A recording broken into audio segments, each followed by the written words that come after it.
Okay. Hey everyone, welcome to a new episode of another Diamond in the Jukebox. Today, my guest is the lead singer and songwriter of the LA-based heavy metal band Saber, Stephen Villa. How's it Hey, going, guys? hey, thanks for being on my show. Thank So, you for having me. yeah, thanks for being here. Saber originated when you reached out to your now lead guitarist, Joel Dominguez, about starting an 80s inspired music project. Hmm. What inspired you to come up with that idea? I've always wanted to be in like a heavy metal band since I was like a kid. It was Hmm. almost like watching like superstars, like, like music videos that I got to see when I was like 8 to 10 years old. My mom is the one that kind of showed me all this stuff to influence me.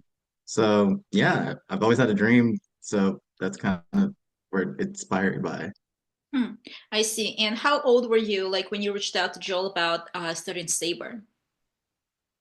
I was about this happened about in 2018, Hmm. 20 no, not even 2018, 2017, late 2016. It was when my previous project, Lethal Night, Hmm. it was a heavy metal project. That one was not working out, so we were both kind of in the same musical journey of our boats of like, shifting a little. So we both already admired each other, so that's when we both kind of reached out. So yeah. Hmm. I see. Can you tell me a little bit more about the process of how Saber started to come together after you reached out to Joel with the idea of starting a band? Yeah, of course. So Joel had another band called Stormblade, Hmm. and originally, the guitar player that he had with him was Jesus DK, which is actually our drummer now, who first was a guitar player, but now he's on drums for this recent record, and that's where he's at the moment. So it all kind of started to start happening. Like he told me, he's like, well, my members, like, I'm still cool with them. Like, can we? I'm like, yeah, sure. You know what? So it was very like a secret project at first because we didn't want to announce ourselves until we actually had material. Hmm. So in the start of like late 27, like basically 2018, when we got like David, Jesus involved, stuff started rolling, and then we recorded Speed Racer. Hmm. Nice. And how old were you when you started to learn how to sing?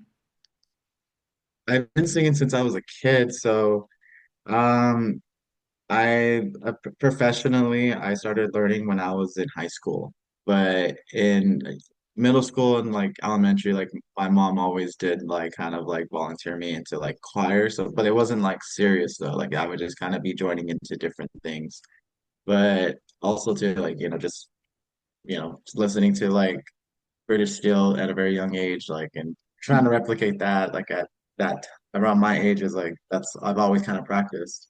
Yeah. Did you ever take voice lessons when you were in high school? Mhm. I took my with my choir teacher, Miss Dodd. Hmm. She is one of my mentors, and she helped me develop my voice even to further where I wanted it to be. And then I wanted to continue with her, but like our journeys went different ways, and I focused more on my journey of like I need to find a heavy metal band, and that's where it started. I see. Do you play any other instruments? Yeah, actually, I play guitar. Oh, nice. Yeah, I don't think Hmm. that I've seen you play guitar at any of the Saber shows that I've been to. But then again, No, yeah, but then again, I haven't been to that many of them. I think that I only ever saw you guys perform like twice, and that was about 3 years ago or so. yeah, Permanent Records Roadhouse. Oh yeah, yeah. Oh my gosh, you remember that show? Hmm. I saw you guys first, and then I also came out to see you play. You guys played the second time. I also came to Zebulon. I think it was like 3 years ago, maybe, or 2 years ago, or something. Oh my God, that was like that was like the last one of the last second to last shows of the length tour that we were out for a month. But yeah, that was I wasn't I actually my voice wasn't 100 by then because I was tired, but I wasn't able to hit like every single high note that I could. But yeah, that's awesome that you were there too. I remember. Yeah, you mean at the Zebulon show? Hmm. I actually remember specifically that I arrived too late to the show, and by the time I got there, you guys already played your set. So I think, yeah, when I got there, you said that you guys sort of played at like 7 or something, and I got there at like 8 maybe. So yeah, I missed your set that time, but yeah, hopefully I'll get to see you play live sometime in the near future.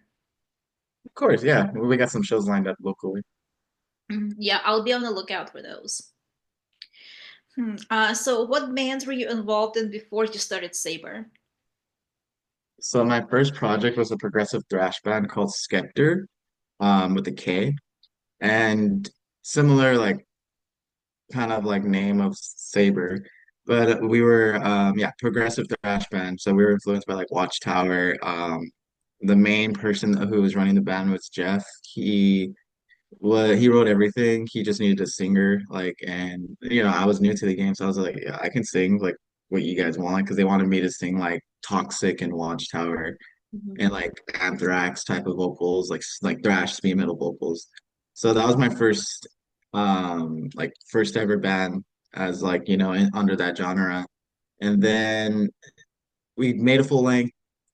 We disbanded it right after, and then I kind of joined previous projects that I was trying to line up because I wanted to do like a specific heavy metal project because I never wanted to be like a thrash singer. Wanted to be all like Jeff Tate and like Rob Halford. Mhm. And I joined Omri Rising for a little bit. They're a band up north of Fresno. I'm not sure if they're still active at the moment, but I was in it for like a little bit for like shortly like a month. I went up for like an audition and like we got to play like a gig. It was pretty cool, but like the whole like there was like some musical differences that didn't work out in the writing process, and that's why it didn't like level up. Mhm. Then right after I joined, I created Lethal Night. That band made a full length. It didn't work out because of musical differences, and then Saber Hmm. came up after. I see. Yeah, looks like you've been in quite a few projects. Yeah, I think I was 16, started playing shows. Oh, wow. So you started playing shows when you were 16 years old? Yeah, How old are you? like I'm 29. Oh, So like I've been doing it for quite a minute, but yeah. yeah, you've definitely, yeah. I mean, you've been at this for more than a decade. And I mean, your live shows are amazing. I mean, obviously, I haven't seen Saber on stage in quite a while, and I haven't yet listened to your music. Actually, I did listen to your songs a few times on Spotify, but I do remember that you have this really powerful, like really loud voice. So, I mean, hmm. Yeah, and it looks like Saber has also toured with quite a few notable names, such as Sacred uh, Reach, Night Demon, and Haunt. Who was the band's very first tour with? Who was first tour with for sure Haunt. Haunt was the Haunt Trevor from Haunt was pretty much the reason how we were able to get like a first full length out at the moment because we couldn't even find a drummer. Mhm. So he's always been like a mentor to us, and he helped. He drummed on the first record. He helped produce both of the records, and he like he every time there's always something going on, if there's something that like he can offer like for us to like hop on like a tour, like he'll always hit us up. So Haunt for sure. And then we didn't really do anything starting huge with until the Allied Forces one, which we got to do with Screamer and Traveler, so that was like second. Hmm, I see. And what cities and states did you guys play at during the first tour? We got to travel through the whole West Coast, Oh, which wow. was really awesome. Mhm. So, and we even got to go to Canada for a little bit, just for a day. I wanted to stay there longer, but yeah, we were able to play a show just a day, and it was amazing. We got to do Oregon, Washington, Seattle. We got to do, and we did a run down through all of Texas, like Houston, Dallas, like all of it. And we even did New Mexico. Arizona, like yeah, like the whole West Coast, like from like this. We started up north and then kind of went our way back up to LA. Yeah, did you And then ever Fresno was the last show. get to do any shows on the East Coast? You know what? We're actually planning out to go out there this year. Oh wow. So it's gonna be your first Hmm. East Coast tour. First ever. Yeah, I've never been to New York, and I always wanted to be. I've always wanted to visit. So yeah, that's the next plan that we're trying to like establish.